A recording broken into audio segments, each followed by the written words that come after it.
Durante muchos años existió lo que fue denominado el culto a Benito Juárez. En él se le consideraba un ejemplo de probidad y uno de los grandes líderes de México y América Latina. No se habla mucho de ello, pero fue Porfirio Díaz quien, ya como presidente, se encargó de promover dicho culto al llamado Benemérito. Ya en años posteriores, se comenzaron a desempolvar varios trabajos de finales del siglo XIX y principios del XX, en los que se veían otras facetas del otrora presidente. Inclusive, en nuestros días, es posible ver en YouTube bastantes videos con títulos que aluden a ese lado oscuro de Benito Juárez, diciendo que estuvo al servicio de los intereses estadounidenses, que era un tipo de tirano, y transmitiendo otras ideas similares. Si nos ocupamos de vincular las propuestas de los defensores y los detractores de Juárez, encontraremos un elemento que los primeros suelen omitir, mientras los segundos usan como principal argumento. Sí, hablamos del famoso Tratado Maclean-Ocampo. Los detractores de Juárez aseguran que fue un tratado infame y vergonzoso, seguramente el peor en nuestra historia. En cambio, sus defensores suelen ignorarlo o negarlo, mientras que otros sugieren que no fue tan grave, y unos más aseguran que ese tratado salvó la soberanía nacional. Nos queda claro que ambos exageran, aunque sin duda, unos lo hacen más que otros, de modo que, en esta ocasión, Gallo Sócrates te presenta el Tratado Maclean-Ocampo, la controversia y los hechos. Sin duda es un tema espinoso, pues de manera general es posible sintetizar dicho tratado de la siguiente forma. Mediante ese documento, el gobierno mexicano se encargaba de ceder a Estados Unidos el derecho de paso a perpetuidad por el Istmo de Tehuantepec. Naturalmente, ese derecho equivalía a entregar a los norteamericanos toda la extensión entre un punto y otro. Nadie les podría impedir el paso. Si eso pareciera poco, México se comprometía a prestar tropas para garantizar la seguridad de los estadounidenses por la zona, sin dejar de lado que los vecinos del norte también podían introducir a sus propios elementos militares, para de ese modo mantener a salvo sus intereses. Mientras que, a cambio de lo anterior, el gobierno de Estados Unidos debía pagar a México la cantidad de $4 millones, de los cuales 2 millones se guardarían como garantía en compensación de cualquier daño que los estadounidenses pudieran sufrir como consecuencia de su paso por México. El gobierno mexicano ni siquiera tuvo esa cantidad de $2 millones, a causa de que la dejó en pago al gobierno vecino a cambio de protección, y otra parte fundamental de dicho acuerdo era que ambas naciones se prestarían ayuda en caso de que filibusteros amenazaran sus costas. Ahora conozcamos los detalles.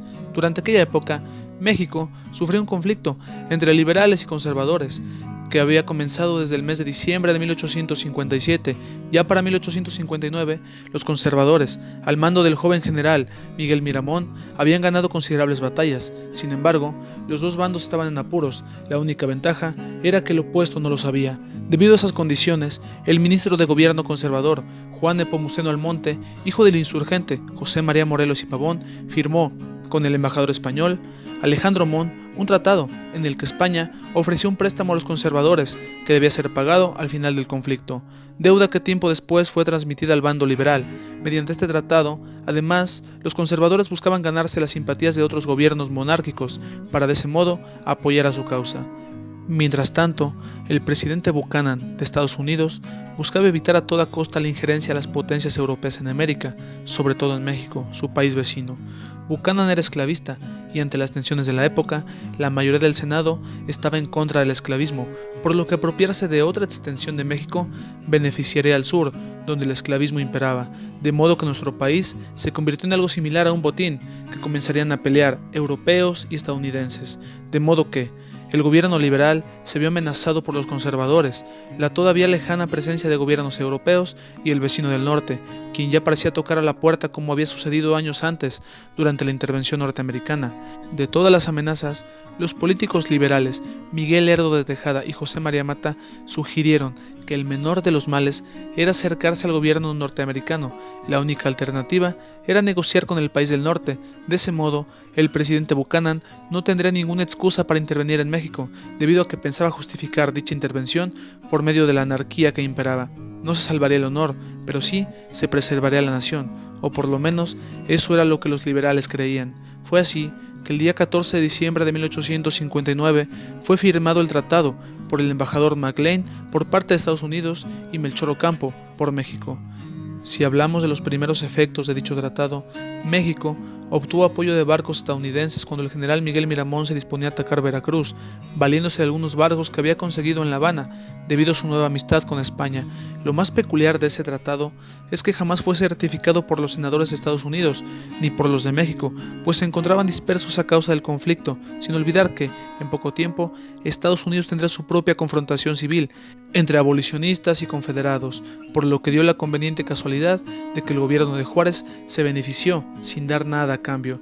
No olvidemos que Melchor Ocampo nunca aceptó algunas de las condiciones que McLean quiso imponer, como la cesión de la soberanía sobre el istmo de Tehuantepec, es decir, no el derecho de paso, sino la propiedad, así como la cesión de la bahía de Magdalena para construir una base naval. A pesar de lo anterior, no es posible defender ni justificar de ninguna manera el Tratado McLean-Ocampo. Incluso, varios historiadores contemporáneos que buscan argumentar en favor de los actos de Benito Juárez consideran que ese fue el momento más bajo de la vida pública y política del entonces presidente y sus compañeros liberales.